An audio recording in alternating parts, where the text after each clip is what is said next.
நம்ம எல்லாரும் எப்படியா பாக்கியவான் பாக்கியவதி யாரு? கர்த்தருக்கு நம்ம காத்திருக்கச்சு நம்ம மேலே இறங்கும்படி. நம்ம சிறிய தவறுகள், பெரிய தவறுகள், குற்றங்கள், பாவங்கள் எது வேணாலும் செஞ்சிருந்தாலும் ஆண்டவர்கிட்ட நம்ம ஓடி போய் அது தப்புன்னு உணர்ந்து மன்னிப்பு கேட்டு மனம் திரும்பரிச்சு.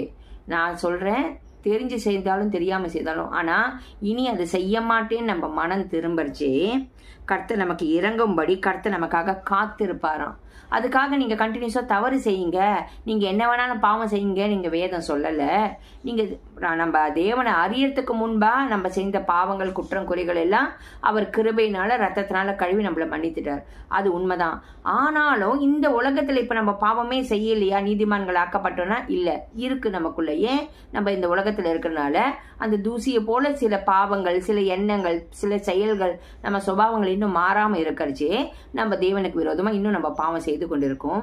ஆனா அதை அறிக்கையிட்டு விட்டு விடணும். அந்த பாவத்தை ஆவியானவர் உணர்த்தரிச்சே உடனேவே என்ன தாவீதை போல தேவன்கிட்ட ஓடி போய் மன்னிப்பு கேட்டு மனம் திரும்பரிச்சே தேவன் காத்திருக்காரா நம்ம மனம் திரும்பணும்னு.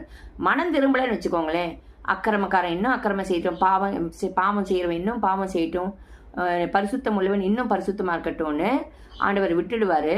ஆனா ஒரு நாள் நியாய தீர்ப்பு வரும்.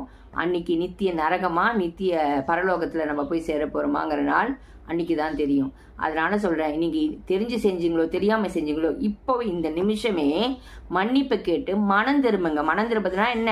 நான் தேவனுக்கு விரோதமா செஞ்சது உண்மை, நான் பாவிதான், நான் பாவம் செஞ்சிட்டேன், அக்செப்ட் பண்ணணும். நான் செஞ்ச தப்பை நான் ஒத்துக்கொள்ளணும். ஆமா, நான் தப்பு தான் செஞ்சிட்டேன், பாவம் செஞ்சிட்டேன். ஆர்கியூ பண்ணி இல்லை அதுக்கு எக்ஸ்கியூஸ் சொல்லி இவங்க சொன்னதுனால அவங்க சொன்னதுனால மற்றவங்களை குற்றப்படுத்துறதில்லை.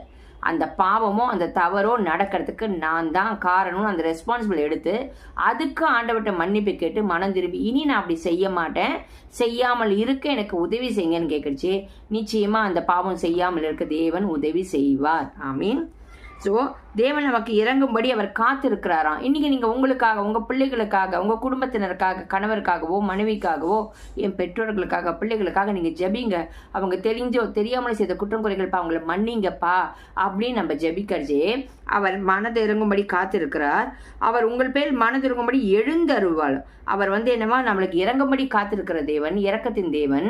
நமக்கு மனதிற்கு என்னவா நம்மளுக்கு உதவி செய்யும்படி உங்கள் பேர் மனதிற்கும்படி எழுந்தருள்வார். அப்படின்னாக்க ஒரு விஷயம் நடக்கணும்னா நம்ம உட்காந்துக்கிட்டே இருந்தா இல்லை, நம்ம எழுந்து போய் அந்த காரியத்தை செய்வோம்னாக்க அப்போ கர்த்தர் தாமே எழுந்திருந்து உங்களுக்கு அனுகூலம் செய்யும்படி அந்த காரியத்தில் உங்களுக்கு மன்னிப்பு கொடுத்து உங்களுக்கு ஒரு நன்மை செய்யும்படி ஆண்டவர் எழுந்தருள்வார்.